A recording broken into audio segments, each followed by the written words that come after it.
Muli, ito po ulit si Eddie Gonzalez na nagsasabing magandang tanghali po sa inyong lahat. Hapon na pala.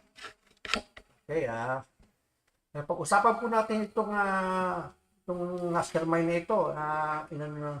Hinahantay natin na mahaba pala ito. May pala 90 minutes. Itong mag-asawa. Ito kasi nirecap ko na lang to, ni-revise ko at kasi mahaba eh. Tsaka yung una naman, yun, alam na natin, no? Nangyari talaga. Nabubulgar niya sa loob ng kamera.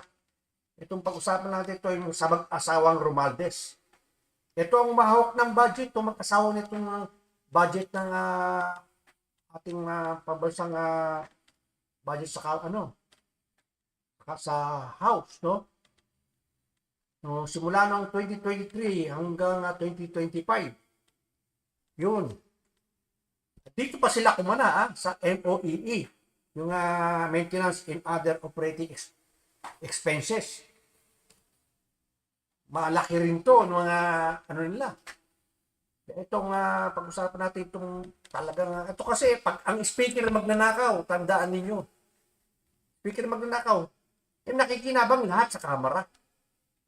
Kaya totoo itong maleta. Hindi ito maleta na hindi na katang-isip lang.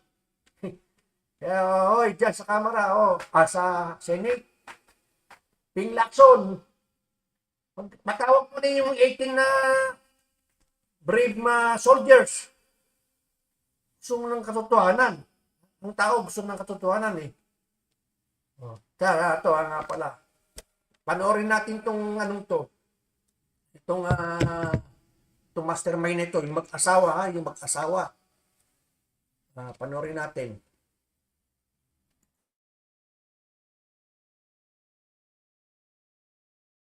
Romualdez sa budget ng House. Kaya kumapal ito to 28 in 2023, the first fiscal year na ang Incharge ay ang Mag-Asawang Romualdez sa budget ng House. From the President's proposal of 15.97 billion pesos, nagdagdag ng 12.04 billion pesos ang Mag-Asawang Romualdez sa budget ng House. Kaya kumapal ito to 28.01 billion pesos.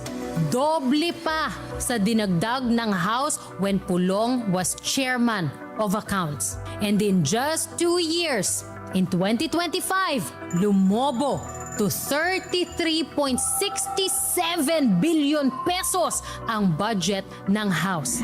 Pinakamalaking paglobo from NEP to GAA in history. Taong 2025, tinanggalan ng 74 billion pesos ang PhilHealth. Sa parehong taon, nagdagdag ang Kongreso sa ilalim ni Martin Romualdez ng 17.32 billion pesos sa sarili nilang kaban. Tinalo pa yung sariling record niya in 2023 na 12 billion pesos na patong from NEP to GAA. Ito ang pinakamalaking budget ng Kongreso ever. Sa sobrang garapal ng pagtaas, pati ang Senate pumalag na. After the BICAM, the Senate's budget ay 17.3 billion pesos. So ang start ng Senate, 12.8 billion pesos plus 1.1 billion pesos. Ang budget natin is 13.9 billion pesos. Ang House of Representatives, ang starting amount nila 16.3 billion pesos, ang increase nila 17.3 billion pesos, ang ending budget nila 33.6 billion pesos. Ang aking lang basic point dito, Mr. President, kung ganito rin pala ang ending ng ang amounts, bakit hindi na lang linabas natin sa plenary at diniscuss? Bakit kailangan sa BICAM pa mangyayari ito, Mr. President, na halos lumampas pa sa doble ang budget ng isang chamber na bala ko sanang samahan na salihan next year, Mr. President. Pero, but we have to be transparent with we have to be transparent about all of this, Mr. President. Na, diba, if you need, okay, we'll use mathematical terms. If you need 2x instead of x, bakit hindi pa na-reflect yan doon sa original bill na pinail mo? Sana pinare-reflect mo na yung 33 billion pesos na pangangailangan mo. That's my point, Mr. President. So I'm not expecting an explanation from our chairwoman kasi hindi naman niya ito kagagawan. So for more transparency in our budget process sana, we will discuss it sa floor. Pero syempre, walang nagawa ang Senado because what Martin wants, Martin gets. Mula sa pinakamataas na budget ng Congress sa panahon ni Duterte na 21.57 billion pesos. Again, over half of which 19th Congress na ni Martin Romualdez ang gumastos. Kasing kapal ng mukha ng mag-asawang Romualdez ang pagkapal ng budget ng House to 33.67 billion pesos. All together now, class. Gago, di ba? I'm not done yet. Hihimayin pa natin yan. Naku, kung sa Neptugaa comparison, nagimbal na kayo, well. Uminom muna kayo dahil papunta na tayo sa nakakaiyak at nakakagalit na part ko. Inom kayo. Let us now look at how Congress under Martin Romualdez as Speaker and Dieda in accounts spent the budget it gave itself. I-compare natin ang GAA allocations ng Congress sa actual spending na nasa record ng COA at tingnan natin if the numbers actually make sense at legitimate nga ang savings ng Congress o posible ba na pang Martin Luther Fund lang ang ginawang pagtaas ng budget? Take note, ang nasa COA report ay kung ano lang ang accounted for. Like I said earlier, ang personnel services, medyo mahirap doktorin. Kasi sweldo, benefits at bonuses yan. May records dapat yan. But there are items here that did not make sense to me. For example, ang rata o representation and transportation allowances. Take note, considered na commutable ang items na ito which make them non-taxable and not subject to liquidation. Commutable, ibig sabihin the allowance is paid as a fixed cash amount imbes na i-reimburse mo yung actual na nagastos mo. So, you get the money outright, no questions asked, and regardless kung saan mo siya totoong gagastusin or kung gagastusin mo siya at all. Sa representation, why is it that for an item na ang recorded na ginagastos every year from 2018 to 2024 ay between 8 to 11 million pesos lang, ay may yearly budget na 56 million pesos at nadagdagan pa ng 6 million pesos in 2025. Ganyan din pagdating sa transportation. Exactly 56.5 million pesos every year from 2018 to 2024 ang nilalagay na budget sa GAA. Pero hindi pa umabot ng 10 million pesos ang nagastos sa item na ito sa COA records. Tapos, dinagdagan ng 6.28 million pesos in 2025. Sa dalawang item na yan pa lang, nasa 80 to 100 million pesos na ang diferensya at pwedeng inilagay na lang sa budget sa pagpapatayo ng classrooms o sa pagpapalakas ng kapasidad ng PGH. But no, mas mahalaga na may wiggle room si Martin Romualdez. Napunta ba ang pondo sa items na yan o pang Martin Luther Fund? Pero ang pinakamalaking kalokohan na pinondohan sa ilalim ng personnel services sa ilalim ng mag-asawang Romualdez ay ang terminal leave. What is terminal leave?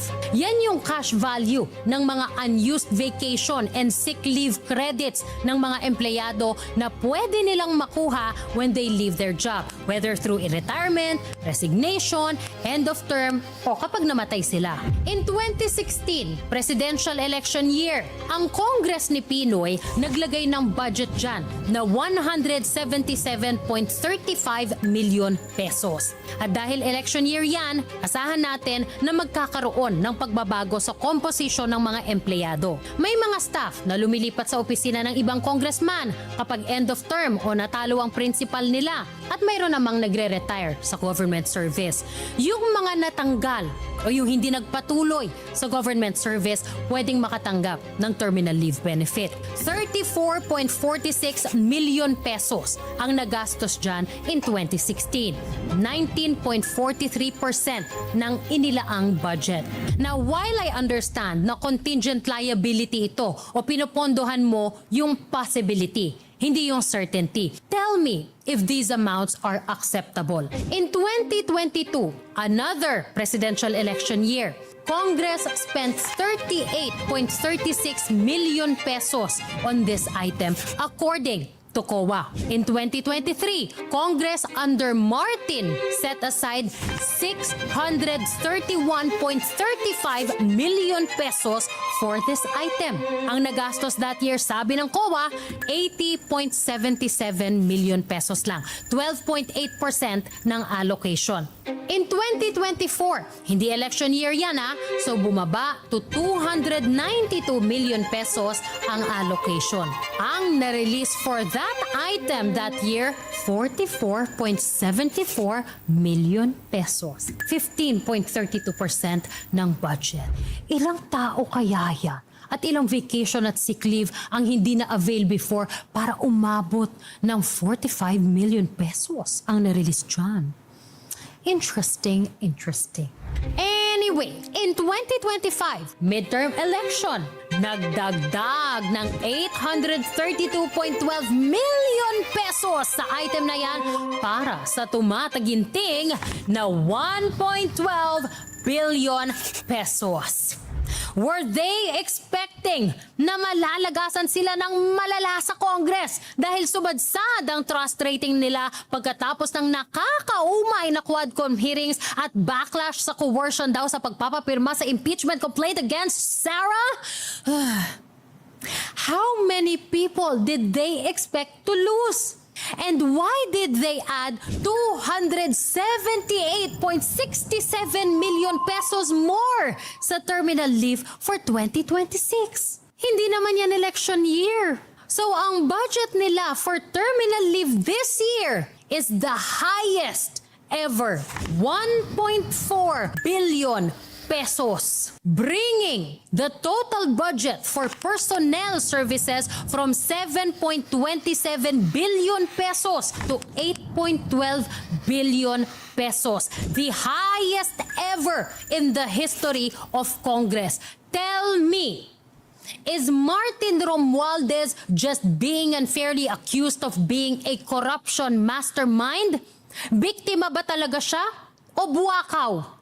Hindi ba talaga niya kontrolado ang mga importanteng komite sa Kongreso when he was Speaker, including the one headed by his wife? Sasabihin niya nung mga mapapanghe na fanay ni Martin, hindi naman na si Martin ang Speaker in 2020. Well.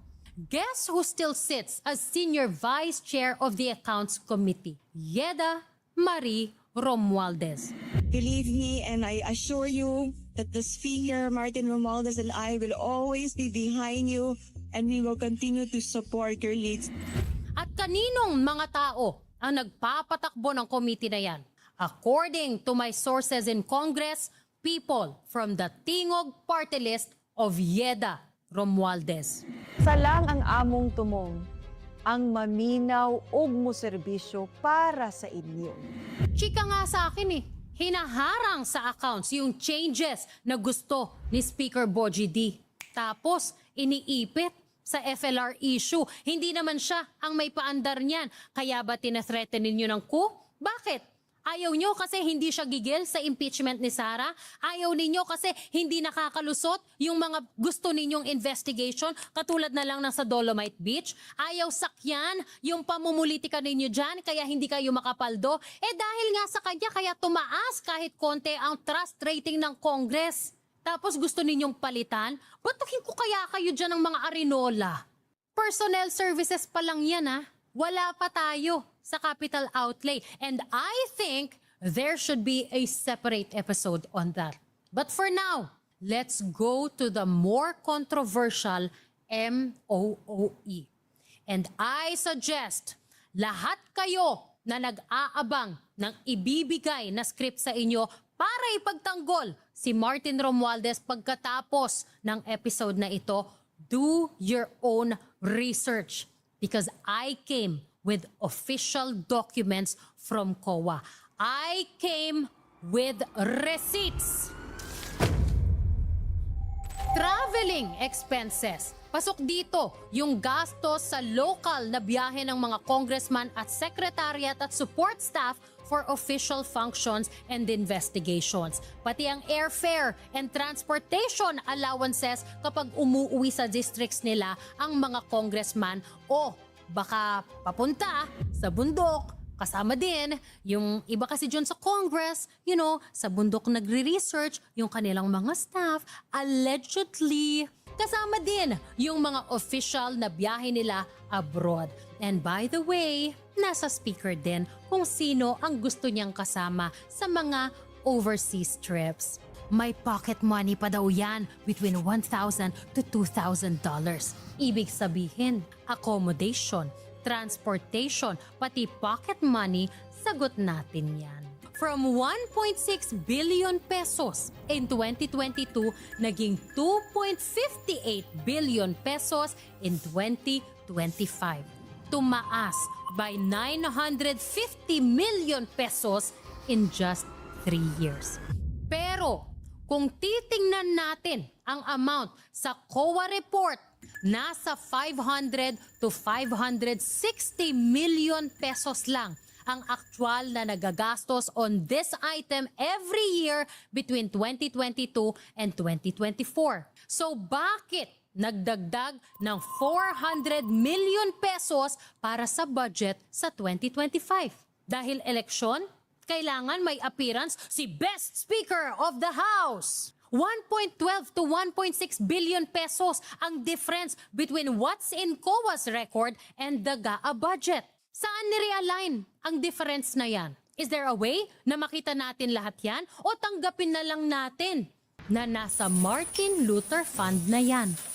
Ang training and scholarship from 42 million pesos in 2022 naging 64 million pesos in 2024 at naging 94.53 million pesos in 2025. So between 2022 to 2025, tumaas ang budget dito by 52 million pesos.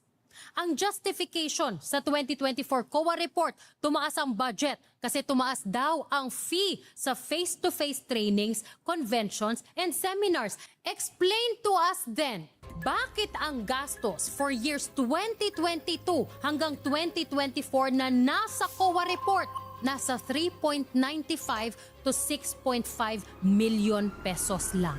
Ano ang basehan ng 94.5 million for 2025.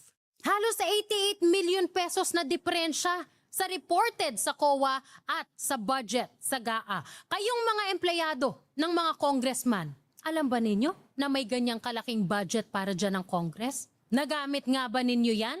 O pang Martin Luther Fund na lang?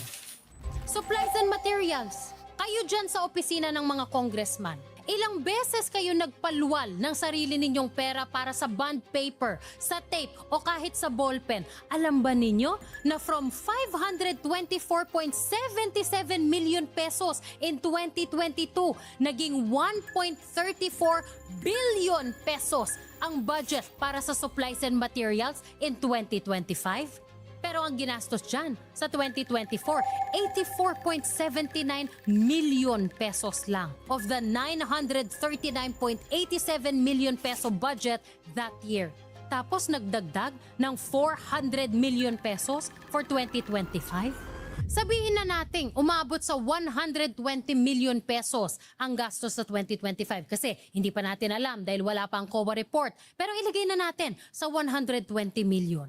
1.22 billion pesos pa ang matitira. Again, saan kaya nirealign yan?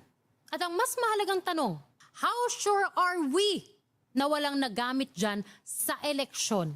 Dahil kung staff ka ng incumbent at gumamit ka halimbawa kahit kalahating rim ng bond paper para mag-print ng campaign materials, aba, violation ng election code na yan. Misuse of public fund na yan.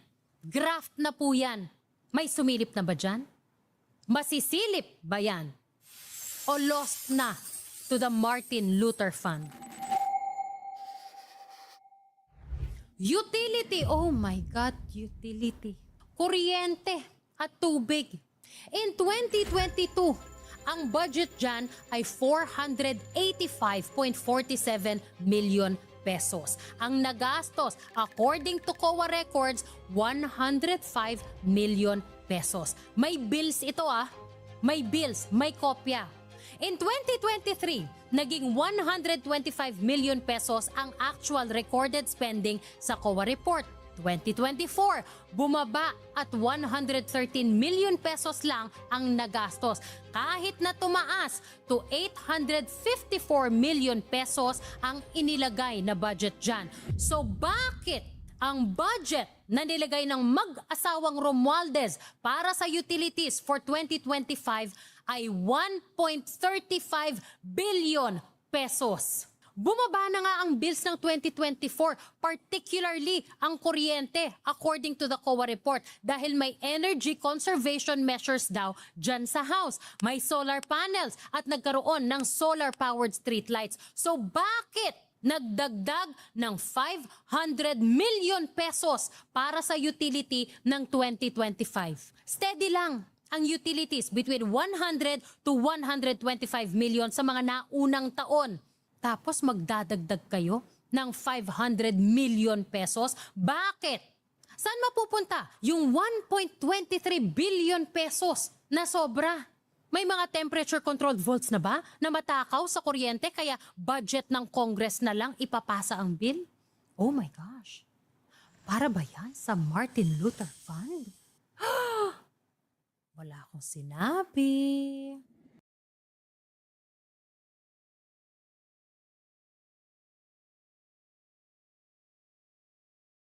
Ayan po, at ayan, marami pinutol ko na lang po, no? Kasi, ayun naman ang importante lang kinuha ko.